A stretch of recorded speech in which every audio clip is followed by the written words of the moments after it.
Al Qassam brigade के तर्जुमान अबू उबैदा ने तूफ़ान अल-अक़सा ऑपरेशन की तफ़सीलात बता दी। हमने तूफ़ान अल-अक़सा ऑपरेशन में अपनी मनसूबाबंदी और तवक्को से ज़्यादा अहदाफ हासिल किए। हमने गज़ा में दुश्मन फ़ौज के दस्तों पर 15 पॉइंट्स के अलावा 10 दीगर फ़ौजी पॉइंट्स पर हमला किया। ऑपरेशन के आगाज़ के बाद हमने गज़ा के आसपास के मकामात पर 3,500 रॉकेट जबकि 1,948 से ज़ेर कब्ज़ा मकामात पर 1,000 रॉकेट दागे। हमने जामे मनसूबाबंदी की। हमने ऑपरेशन के लिए 3,000 जंगजुओं को तरबियत दी और 1,500 जंगजू इमदादी कार्रवाइयों के लिए स्टैंड बाई पर थे। हम उम्मत इस्लामिया की फ़तह का नक्कारा बजाते हैं। हम दुश्मन से कहते हैं कि अगर तुमने ज़मीनी रास्ते से गज़ा में दाखिल होने की जुर्रत की तो हम तुम्हारी फ़ौज को कुचल कर रख देंगे। पिछले 1 साल के दौरान हमने इसराइल को इंटेलिजेंस नुक्ता नज़र से शिकस्त फाश दी। हम ऑपरेशन से पहले अपने इरादों, अपनी तरबियत और अपने इक़दामात को छुपाने में कामयाब हुए। हमारे कैदी साथी परेशान ना हों, हमारे पास जो है वो उन्हें आज़ाद करवाने के लिए काफ़ी से ज़्यादा है। हम उम्मत इस्लामिया की फ़तह का नक्कारा बजाते हैं। हम दुश्मन से कहते हैं कि अगर तुमने ज़मीनी रास्ते से गज़ा में दाखिल होने की जुर्रत की तो हम तुम्हारी फ़ौज को कुचल कर रख देंगे। इसराइल के सैयद रूत शहर के मेयर ने इसराइली वज़ीर आज़म नेतन्याहू को पैगाम भेज दिया, हमारा शहर ख़तरे में है। टेलीविज़न पर झूठ बोलना बंद करें और रास्ता तलाश करें कि कैसे आबाद किए गए इलाकों को खाली किया जा सकता है और कैसे शहरियों को महफूज जगहों पर बसाया जा सकता है। इस खबर की 1 से ज़ायद ज़राए से तस्दीक की गई है। गज़ा पर इसराइली फ़िज़ाई हमलों में गैर मुल्कियों समेत 13 यरग़माली मारे गए।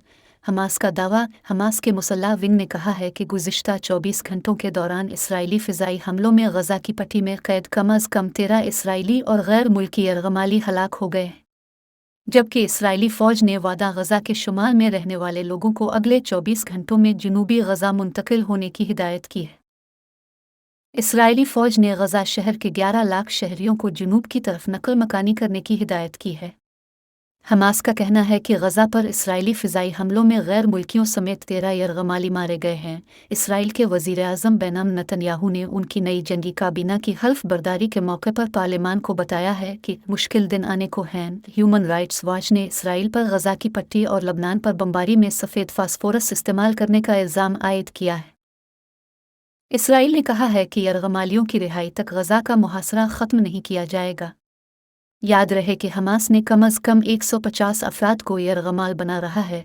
अक़वाम मुत्तहिदा के सेक्रेटरी जनरल अंतोनियो गुतेरेस ने कहा है कि गज़ा में इसराइली बमबारी और नाकाबंदी के दौरान शहरियों तक खुराक, ईंधन और पानी जैसी अशियाए ज़रूरिया पहुँचाने की इजाज़त दी जाए। हमास के हमलों में इसराइल में हलाकतों की तादाद 1,300 तक पहुँच गई है, जबकि गज़ा पर इसराइली फ़िज़ाई हमलों में 1,400 से ज़ायद अफराद हलाक हो चुके। आवाक ताज़ा रिपोर्ट के मुताबिक गज़ा में जंग के दौरान अक़वाम मुत्तहिदा के अमले के 11 अरकान भी हलाक हो चुके हैं।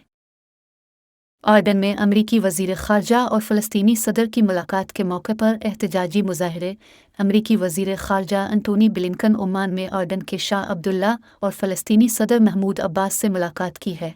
ताहम इस मौके पर नमाज जुमा के बाद गज़ा के लोगों की हिमायत में एक बड़ी रैली निकाली गई है। मुज़ाहिरीन सोशल मीडिया पर वीडियोज़ शेयर कर रहे हैं जिनमें ऑर्डन के फ़ौजी मकबूजा मगरबी किनारे के साथ ऑर्डन की सरहद के करीब इन मुज़ाहिरीन को मुंतशिर करने के लिए आंसू गैस का इस्तेमाल किया गया। ऑर्डन के बहुत से लोग फ़लस्तीनी पनागुज़ीन हैं या उनके आबाओ अजदाद फ़लस्तीन से हैं, इन्हीं में ऑर्डन की मलिका रानिया भी शामिल हैं।